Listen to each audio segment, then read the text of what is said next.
Welcome to Doctor Warrick's podcast channel. Warrick is a practicing cardiologist and author with a passion for improving care by helping patients understand their heart health through education. Warrick believes educated patients get the best health care. Discover and understand the latest approaches and technology in heart care and how this might apply to you or someone you love.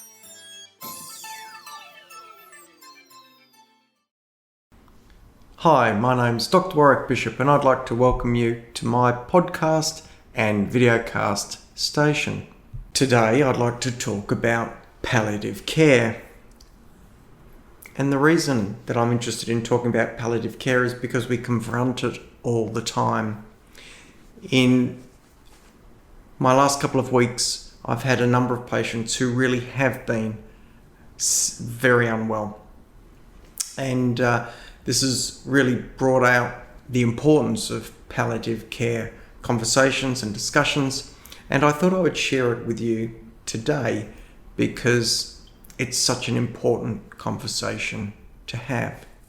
So I took a moment just today to look up the World Health Organization's comments, definition of palliative care, and I thought I'd run through that because it's a very nice, succinct and well thought out number of points that allows us to have a better understanding of what we would be hoping for or aiming to achieve from the involvement of palliative care in an individual's best health care.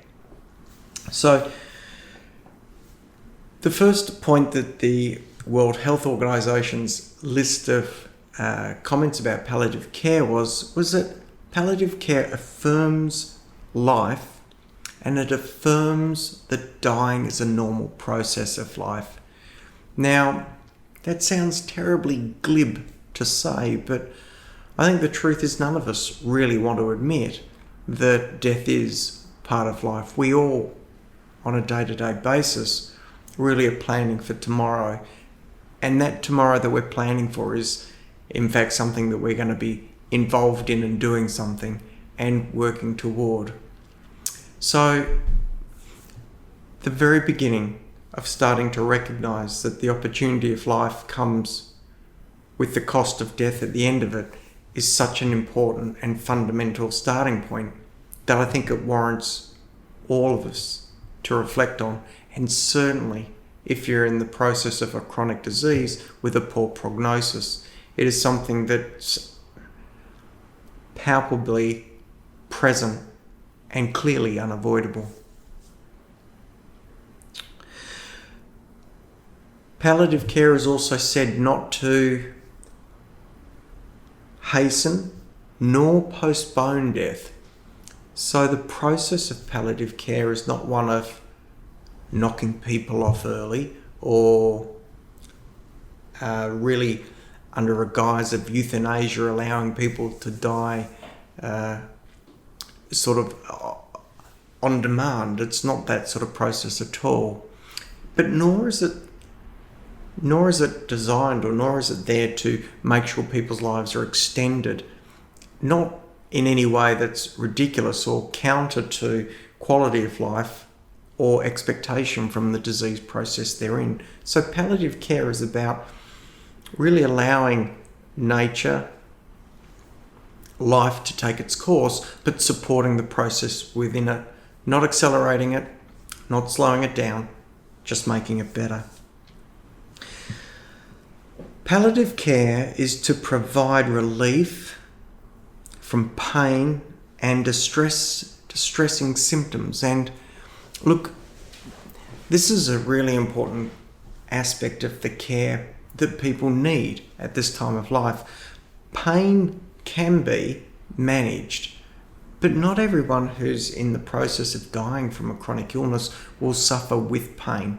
Pain can be covered with all sorts of techniques, whether it's morphine syrup, whether it's local blocking injections for blocking nerves. There's all sorts of clever mechanisms for dealing with pain.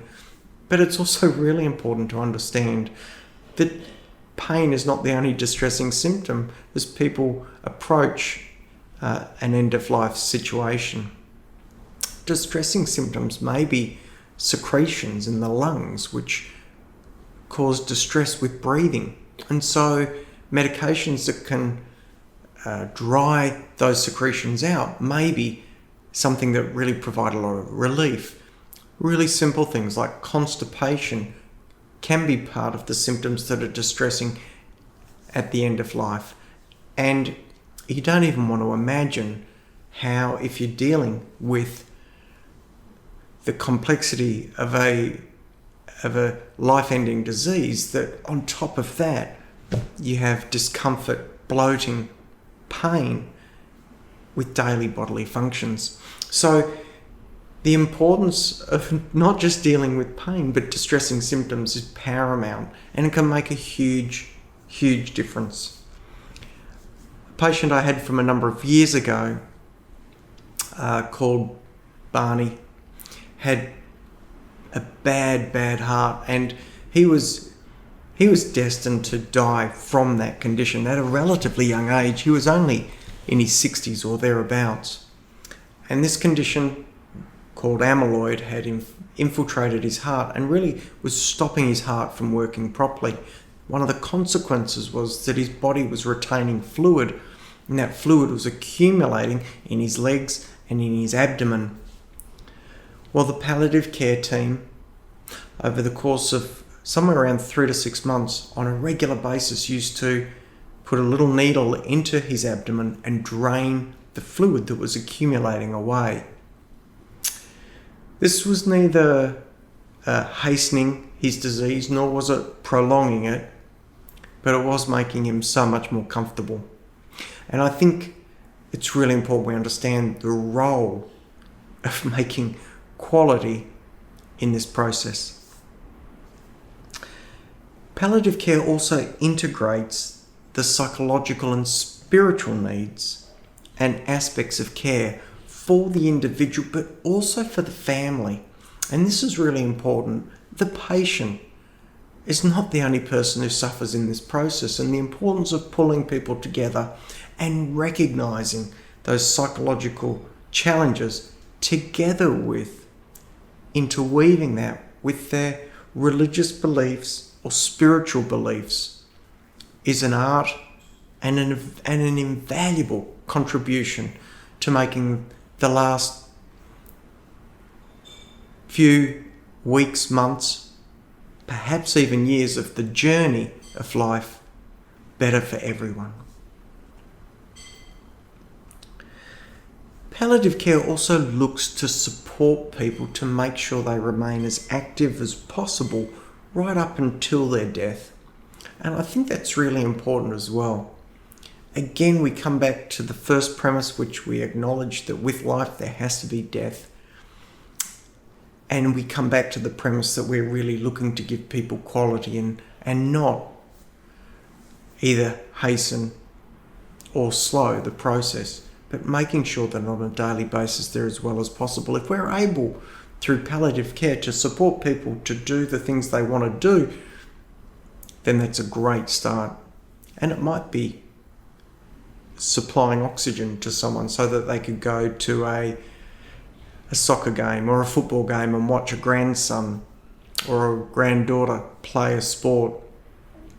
I don't know, but it's really important to recognise that there are opportunities for us to support and help people achieve activity right up until the very last moment. There is a team approach that goes with palliative care, and that team approach is there to meet needs of the patient and the family. And if you stop and think about it momentarily, the team clearly includes a number of people who you can imagine straight off the bat. Well, of course, there's the primary care doctor, the general practitioner. There's a specialist caring for whatever the condition is that is the terminal condition. There's the palliative care physician, of course. So there's plenty of doctors involved. There may be a palliative care nurse. There may be an occupational therapist who's looked at the house to look for modifications such that as the individual deteriorates, those modifications allow that individual to continue to live in their home residence for as long as possible. There may be a social worker involved to make sure that there's opportunity for government supports in terms of care where possible. There may be a physiotherapist involved to help with mobility and functional capacity. You can see immediately, even without throwing in there someone who offers some spiritual guidance, whether it's some sort of psychology, whether it's someone associated with the church who comes and supports as well. There is a team that will help that patient and the family through this difficult but inevitable time. Palliative care is about enhancing quality of life on a daily basis, and it can even have a positive influence on the illness. So it's not designed to prolong life, but it may, through the actions of improving quality of life, have a positive impact on the illness. And that's worth bearing in mind. It's very important to understand that palliative care can be commenced and patients can be brought to palliative care very early on in their illness. They don't have to be, if you like, at death's door or about to wind off their mortal coil before engaging with palliative care. And more, the recommendation is that we engage the supports of palliative care and begin the process of education and understanding as early as possible in the process. And then you might imagine, for example, with someone with a cancer that's going to require chemotherapy or radiotherapy, may allow those individuals to connect with a palliative care team who can support them through those early stages where there's so much uncertainty, where nausea, for example, could be a problem from some of the therapy that's given, where patient support could be found and the journey of others could provide the reassurance for the individual concerned. If there is a big problem with palliative care, it's probably two things. The first is that we just don't talk about it enough.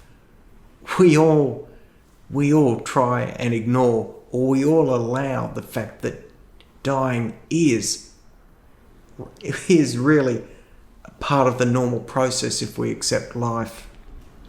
And so we often don't bring it up, and we don't bring it up for fear of what patients will think about it.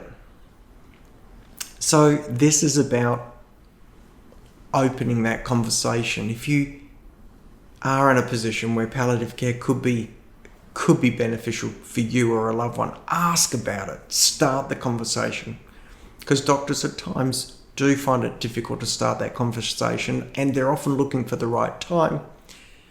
And often it's the case the right time just doesn't present itself. But if we're all thinking about it, we get to talk about it more. If there is one other issue with palliative care that's a big deal, that is that it's just difficult to access, and there really are not enough palliative care physicians in most situations in major cities, towns, and certainly more remotely, even rarer and harder to come across. I'm going to wrap up palliative care there. I hope you found the information helpful, informative. If you have any queries or questions, as always, please drop us a note at info@Doctor Warrick Bishop online. If you have any suggestions for future podcasts, also let us know at info@Doctor Warrick Bishop online. I really like to thank you for joining me today. I really do encourage you to embrace this important message. I wish you the very best until next time, and please don't die from a heart attack. Goodbye. You have been listening to another podcast from Dr. Warrick. Visit his website at drwarrickbishop.com for the latest news on heart disease. If you love this podcast, feel free to leave us a review.